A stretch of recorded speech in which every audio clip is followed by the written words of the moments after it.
Regenerate Christchurch, the new entity to take over from so-called Sarah, doesn't take effect until next year, but the government has only given residents a few more weeks to make a submission on the future of this city. Jared McCulloch has that story. Do you believe you should have a say in the future of our city? That's what Rebuild Christchurch's Dion Swiggs is asking in a new online video, a push to get Canterburyans to have their say. I actually had a dream about how can we engage people, get people involved, interested in actually our city.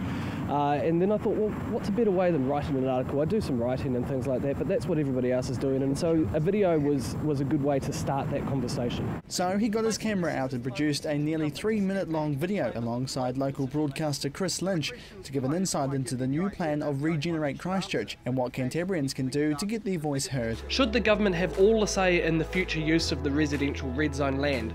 And who should lead the engagement of what happens here?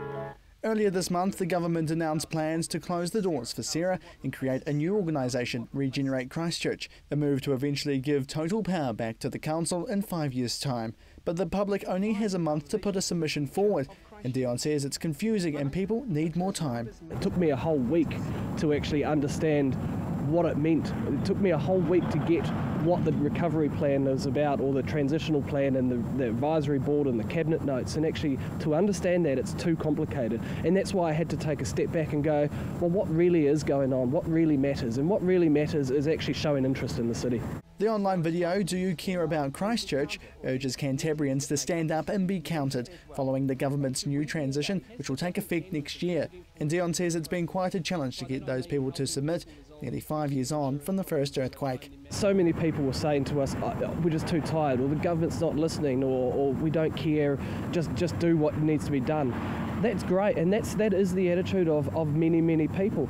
But we cannot have that attitude right now. We actually need to stand up and actually be counted for. The clip has been seen by nearly 10,000 people on YouTube, only being up since Monday. But there have been more viewers and comments made on different social media platforms. And so far we've had over 40,000 views of the video. Hopefully that'll get up to around 60, which means 60,000, which means we've actually targeted the right audiences. Swiggs has been keeping a track on the rebuild of Christchurch right from the very start in the first earthquake in September 2010.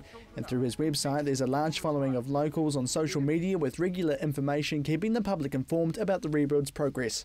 And he says now is more important than ever for Canterburyans to have their say about the transition plan. It really takes a stand around what our city is and how we're going to take this next stage of the recovery.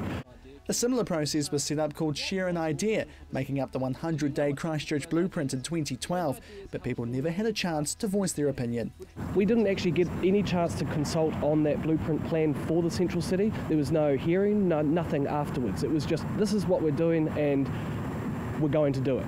Now we have a chance, this is the first time since then, to actually say maybe potentially around, well, we don't like that idea, or this is different now. And he says now's the time to take a stand and be heard.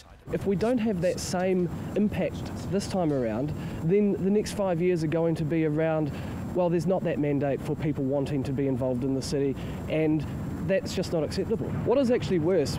Is it a government that we think that doesn't listen, or a government that we think doesn't listen and that doesn't think we care about our own city? And that's really the message that we're trying to get across. The submission date closes in 2 weeks' time and can be made to Sarah on their website. Jared McCulloch, CTV News.